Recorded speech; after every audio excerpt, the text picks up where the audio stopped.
Bonjour à tous et bienvenue dans Demain vous appartient, votre émission sur la série de TF1.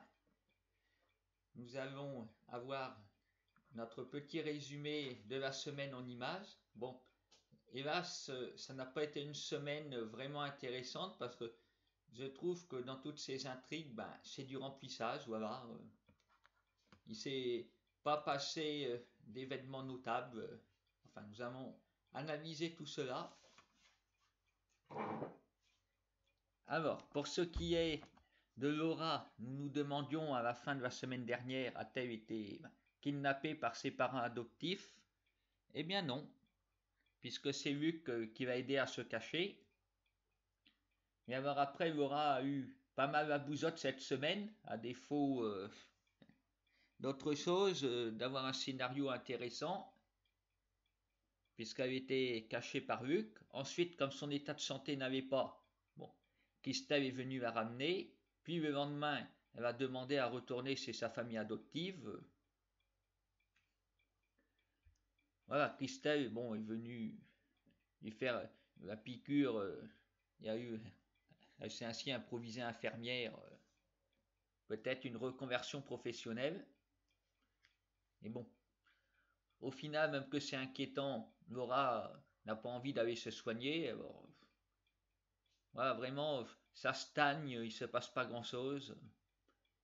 Bon, Laura, évidemment, a été endoctrinée comme ça par ceux qu'elle a appelés la secte. Et pourtant, elle est toujours en accord avec leurs idées, elle se méfie des hôpitaux. Parce que Thierry, le père adoptif, il est très dur. Si elle meurt, c'est normal, c'est le destin. Il ne va rien faire pour la sauver. Bref, c'est pas le genre d'homme à qui il faut confier des enfants.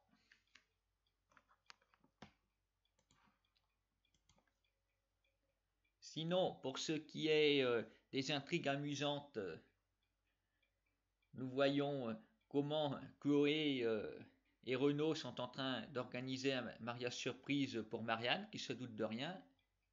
Renaud réussit à lui piquer sa carte d'identité, à lui faire signer les papiers, très bien. Chloé, pour pas se faire prendre, dit que c'est Sandrine et Morgane qui vont se marier, alors Sandrine accepte de jouer le jeu. Jusqu'à quand? Peut-être il y aura aussi un enterrement de vie de jeune fille, surprise. Marianne va être invitée parce que Sandrine se marie, voyons. On verra bien, ça pourrait être une bonne idée. Enterrement de vie de jeune fille surprise, mariage surprise, et après sous un voyage de noces surprise. Voilà. Chloé est pleine de bonnes intentions pour sa mère, les autres personnes aussi. Normalement, dans 2 semaines, on saura ce qu'il en est. Est-ce que Marianne va avoir grillé la surprise ou non? Va-t-elle accepter de se marier?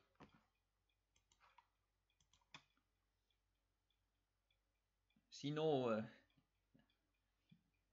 la collègue de Marianne, elle aussi violée, Amanda, va voir se rapprocher pas mal du vice, sans vouloir aller plus loin. Par contre, elle est jalouse s'il parle avec une cliente. Alors bon, Amanda n'est pas remise. Marianne est en fait quelqu'un de beaucoup plus fort que Amanda. C'est pour ça. Bon, Marianne, elle dit rien, mais voilà, elle a un comportement sobre. Amanda a du mal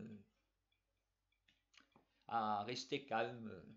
Ça a eu plus d'effet sur elle que sur Marianne. Alors pour ce qui est de Semsa, finalement, voilà, les soupçons de Lou ont vite été dissipés par Karim. Elle ne voulait plus que Nina vienne. Alors il lui a suffi de dire que Semsa était une femme battue et puis Lou ne va pas chercher plus loin. Donc pour l'instant il n'y a pas de suite. On attend toujours de voir quand est-ce que Semsa va servir à quelque chose dans le feuilleton. Quand est-ce qu'il y aura le fameux procès de son frère.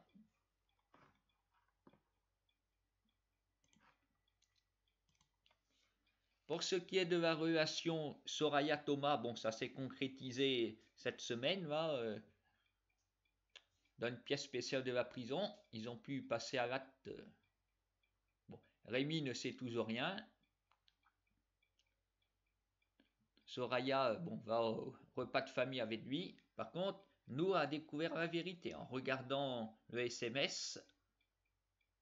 Et bien sûr, ça lui plaît pas. Elle fait la morale à sa sœur en parlant de leur mère. Après, comme a dit Soraya, c'est pas comparable. J'avais dit ça aussi, moi, à l'époque, quand Nour avait quitté Timothée. Sur les réseaux sociaux, il y a des gens que ça dérangeait. Moi, j'avais dit, bah, ils sont pas mariés, ils n'ont pas d'enfants. Le même argument a été utilisé aujourd'hui par Soraya. Parce que Nour peut dire, ah oui, nous, on n'a pas prévu de faire un enfant. Non, ils avaient prévu normalement de coucher ensemble. Ça ne s'est pas fait. Mais il y a quand même un petit peu du sérieux dans cette relation. Alors, je trouve que Nour n'a pas à s'en mêler.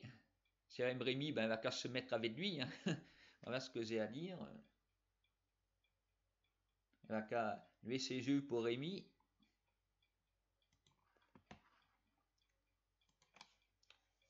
Et enfin, évidemment, la blague écolo de la semaine, ça ne rate pas, il y en a toujours une. Cette fois-là, bon, ça a été plus soft, puisque, bon, pour la forme, Timothée et Manon parlaient de faire grève au lycée, venir et ne rien faire. Ce qui doit surtout beaucoup arriver au lycée, je pense. Ils viennent, mais ils foutent rien, les élèves.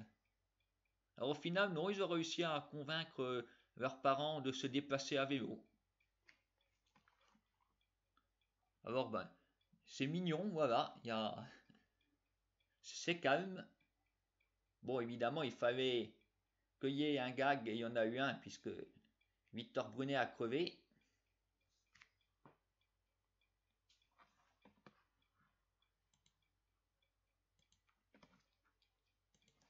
Voilà, avant de terminer cette vidéo, je tiens à remercier l'acteur Guillaume Beauregard, alias Quentin Joubert dans la série, d'avoir répondu à mes questions. Vous pourrez retrouver cette interview en détail sur le site Demain vous appartient, dont le lien est affiché en bas de la vidéo. Je vous donne rendez-vous le week-end prochain pour le débrief de la semaine. Nous verrons est-ce que Laura va enfin accepter de se faire soigner. Je vous souhaite une bonne semaine à tous.